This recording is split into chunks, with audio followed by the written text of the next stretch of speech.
Confessions of a Sorcerer.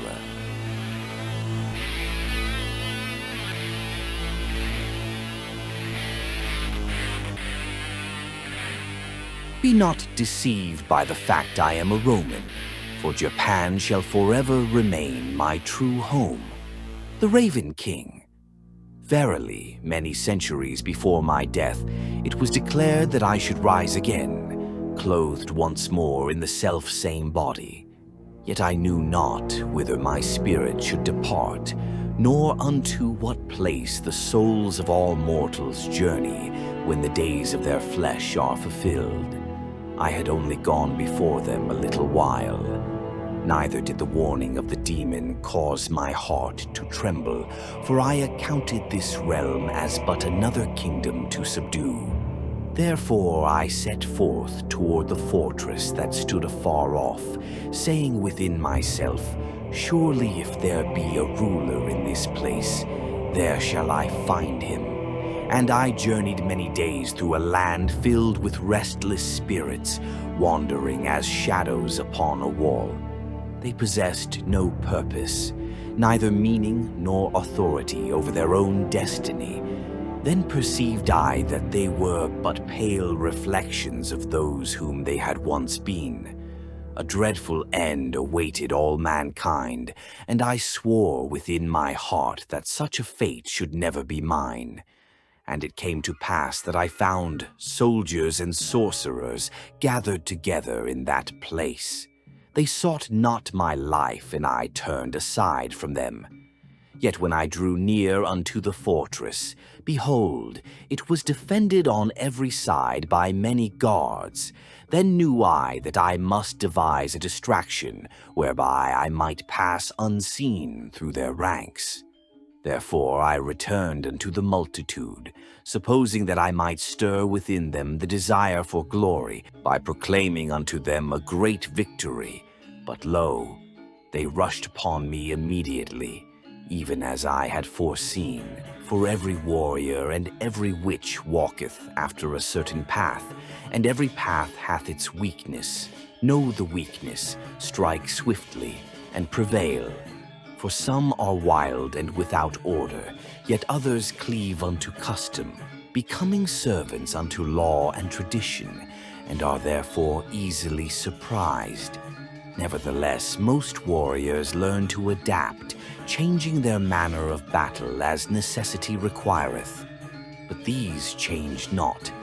They fought without wisdom, for their strength lay only in their multitude, and in the fury of their assault.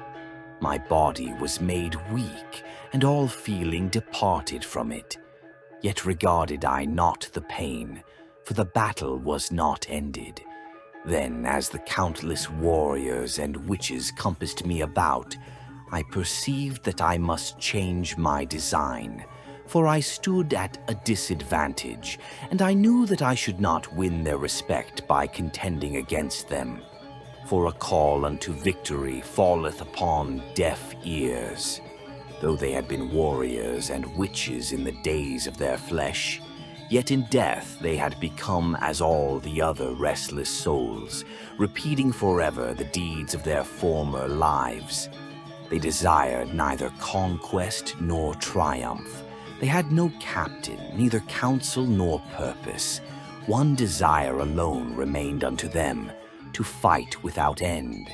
Therefore I resolved to make their madness serve my purpose. Even my zeal as a stealth became my ally, whilst they drew away the guards, and I passed through their ranks unto the fortress. For there was no time to search out the nature of the demons, nor to discern their arts, nor to discover wherein lay their weakness. And when I entered within, behold, the way was made plain before me, for the restless host had drawn all the demon guards without. Then said I within myself, surely victory is at hand. And as I drew near, the mighty king arose from his throne slowly, yet steadfastly. Mistake him not. He was a mighty warrior and a king among sorcerers. Yet age had bowed him low. His breath was heavy, his strength had faded.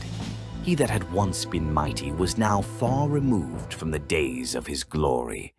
Therefore I purposed within myself to weary him and to turn his own strength against him. And I believed that victory was mine, even as I had always believed.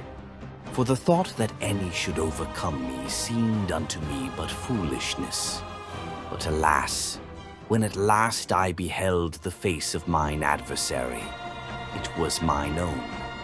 Then spake he unto me, saying, Thoughtest thou that thou wast unlike all others, that thou couldest escape death forever? Hear now the end that awaiteth thee. Thou shalt lead armies and navies and air forces. Thou shalt conquer the nations by thy agents, thy warriors and thy witches. Thou shalt cast down the enemy and overthrow the wicked peoples and the unholy nations of the earth. Thou shalt establish a new city. Thou shalt fashion mighty machine warriors. Thou shalt begin thy work of selective breeding. Thou shalt build a new world, ruled by thine own righteous nations, and afterward thou shalt die, even as all mortals die, howsoever great their power. Yea, sorcerer, thou shalt indeed conquer the afterlife. But know this, time moveth not in a straight line within the underworld, and in the fullness thereof thou shalt return unto this very day. There shalt thou meet the one whose desire for the throne equaleth thine own. That one shall bring thy dominion to an end, and thou shalt wander forever as a restless spirit, bereft of thy throne. Then I cast him into a great portal, and banished him from that realm. And immediately I was restored unto life. At the first, I remembered none of these things. But as the years passed, remembrance returned unto me, little by little, as one gathering scattered fragments from the dust. Thus was every word fulfilled. Yea, the city is mine. But what is a city compared with eternity? The most powerful sorcerer to have lived.